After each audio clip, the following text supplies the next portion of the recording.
13 কোটি টাকার budget model মসজিদের জন্য 21 কোটি টাকা পর্যন্ত হয়েছে। তার উদাহরণ আমার নির্বাচনে, আর তখন আমি বিরোধী দল এমপি ছিলাম। এখন 13 কোটি থেকে 21 কোটিতে কিভাবে গেল?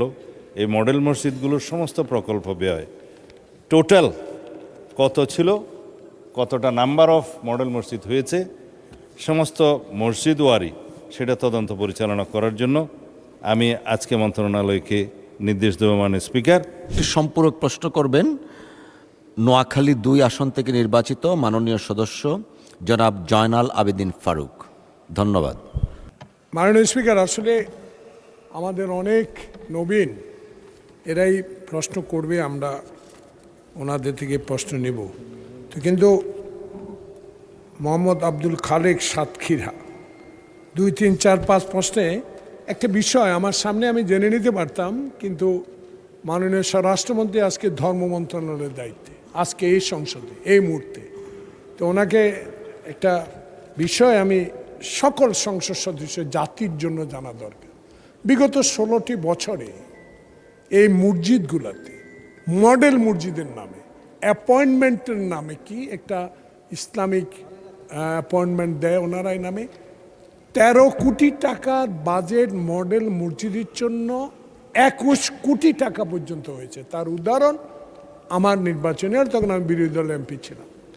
এই বিষয়গুলো একটু তদন্ত করার দরকার। এই টাকাগুলো এত অপচয় হয়েছে যে এখন নতুন মসজিদের দরকার না, আগে যারা অতীতেই 13কে 21 করেছে এই বিষয়ে সব মসজিদগুলো ভেঙে পড়ে যাচ্ছে।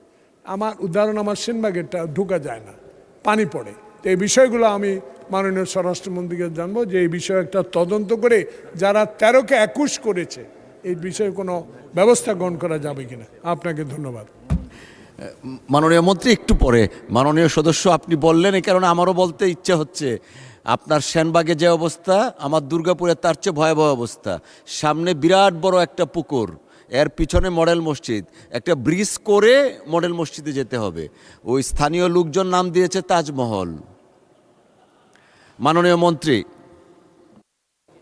মানে স্পিকার কি বললেন লাস্টে? স্থানীয় লোকজন যেহেতু মসজিদের সামনে বিরাট বড় পুকুর, তাজমহলের দৃশ্যটা যেমন পানির সামনে বা পিছনে একটা আছে, ওইটা ওই রকম নাম দিয়েছে যে এটা দুর্গাপুরের তাজমহল।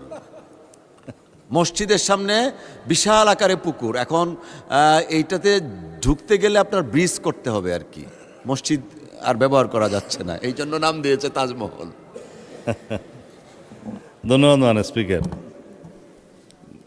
মাননীয় সদস্য জনাব জয়নাল আবেদিন ফারুক, ইনি অত্যন্ত প্রবীণ সংসদ সদস্য, ওনার অভিজ্ঞতা অনেক বেশি।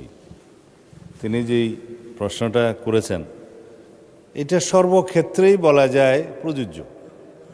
বিগত আওয়ামী ফ্যাসিবাদী সরকারের সময়ে অর্থ লোপাটের বিভিন্ন প্রকল্প নেওয়া হয়েছে।